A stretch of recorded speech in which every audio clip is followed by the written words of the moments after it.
Alright guys, today we will be looking at some tips on how can we improve our spinning skills. Okay, so I will be using this simulator so that it will be easier to demo and also explain how the stuff works. Alright, first we will take a look at the how should we spin normally. Okay, so every time you see if you want to spin normally, meaning that if you are not playing Greek or Babylon, you should spin as many combo as possible, which is 3 by 3. So to do this, you will always need to start from the corner. So that way, when you start from the corner, then the middle of the board will not be messed up, and you can focus on clearing the outer layer of the board first before entering the middle. If you start from the middle and then when you move to the outer side of the board, then it will be messed up. So let's start. So the first move is pushing the rune down and then do a L shape. This is the most basic and it is also the most important one, as it will allow you to do a lot more combo. Alright, another one is another type of L where you just go up and then push the other L into it.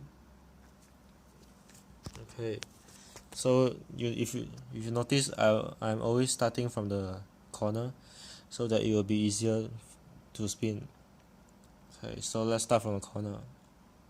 So I just push the red over the blue heart, and then now you just go to other side of the corner, which is the blue color,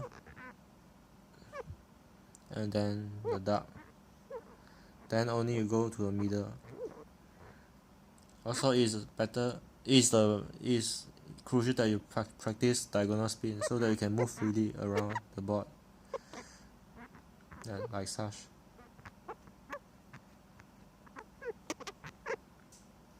See, since I spin the outer layer first, the inside of the board is not affected, so that I can clear the outside before messing with the inside, and then we'll get some good combos. So let's use back the same board again. What will happen if we spin from the inside first? It will be a bit messy and very hard to see where are you spinning because of your hand blocking the internal of the board. Let's start with the middle. See, sometimes when you start here, because there are too many runes at the corners, you have to push all of them around in order to get them into place.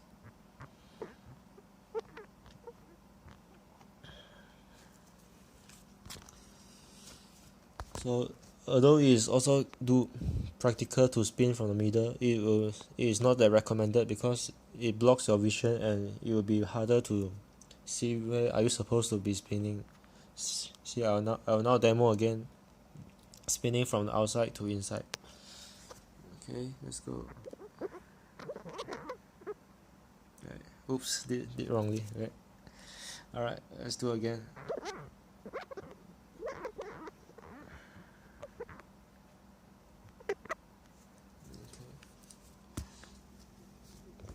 So we can get a lot more combos in that manner. So let's take a look at the how should we spin when spinning a Greek style, when spinning Babylon style. So I'll just use the other board. Okay. So for Babylon, you either always start from the left or start from the right. I prefer starting from the left because it's easier for me. So every time you start, you need to aim to put 4 of them together, like such, and you need to practice doing the L and also the turning, so you can turn like this. You see, to make all the 4 of them together. When playing Babylon, you don't need to focus on other rune, you just need to focus on getting the same color in column of 4 together, so that you can get the most combo. So see here, I use the diagonal spin to bring the heart over, and then I use the diagonal spin to bring the light out so I can put the heart inside. Here's how to spin Babylon. Alright, I'll do it again in a slower manner.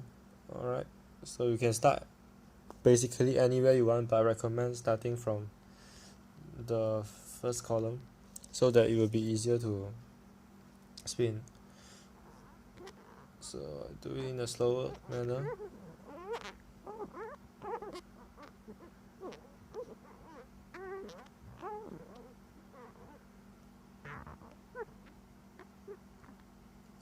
See how the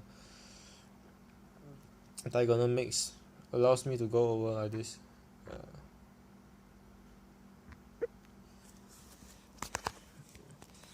And also when spinning Babylon, you should try to make the column all of them stick together instead of scattering around.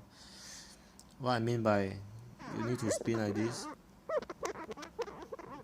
When you are spinning like this, you should not left a column here with a tree, so that this will lessen the damage, because due to a sky drop you need to have all the column in a number of 4 together. So you should make it like this.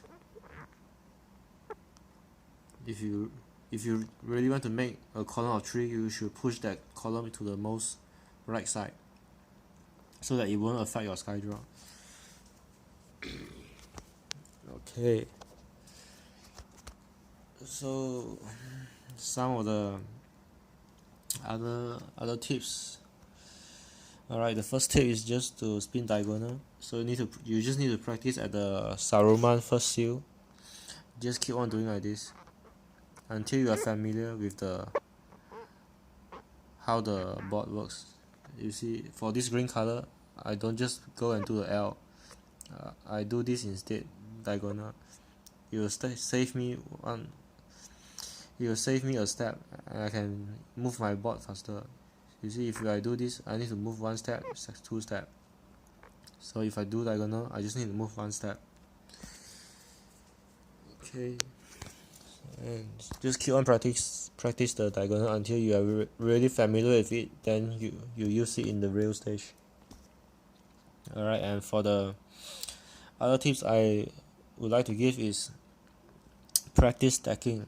Although this is not really used by many nowadays due to amelioration, but it really helps in getting more combo, especially when your board is very bad and you need more sky drop to help you out.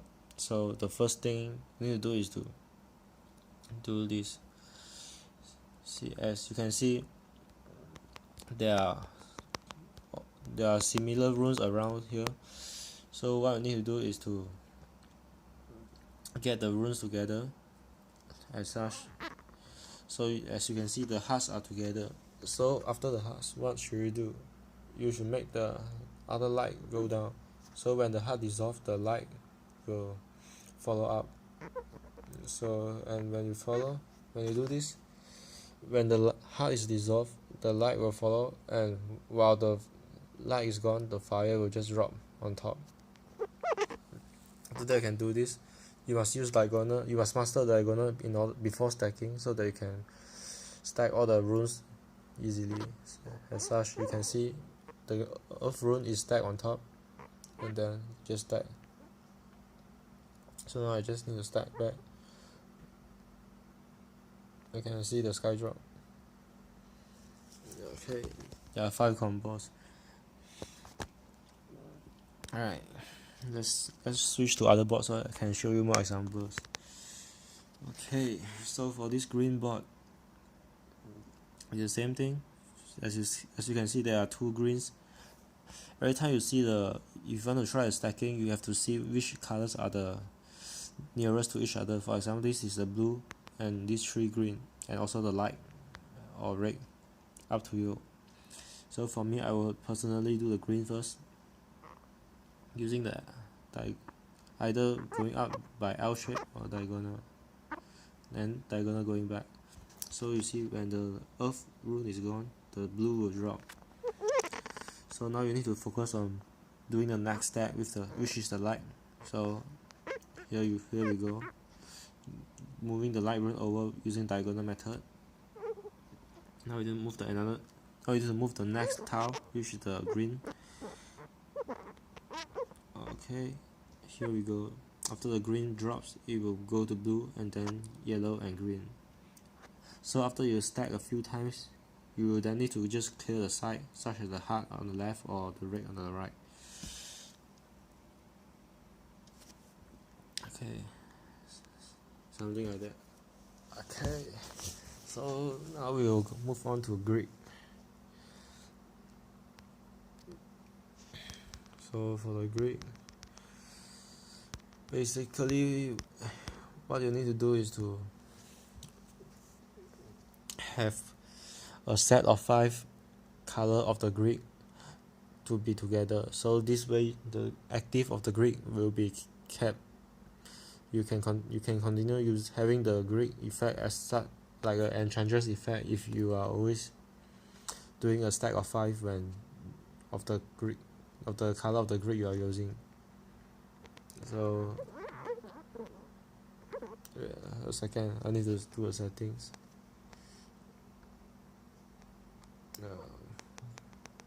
We can't change the setting here. Okay, so the thing you need to do is to stack 5 together. It doesn't matter how you stack it or how you spin, as long as there's 5 is good. So when you start spinning, before you start spinning, look at the board and look at, for example, I'm playing Artemis now. The color is dark, so I'll need to look at which side I can spin the most dark together. So for this one, obviously the answer is on the left. There are 5 darks on the left. So after spinning the 5 darks, then only you start spinning other rune.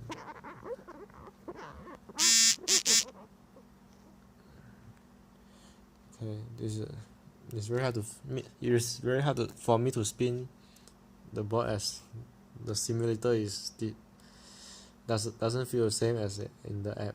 So I'll do it once again. As you can see, the 5 are nearest to each other.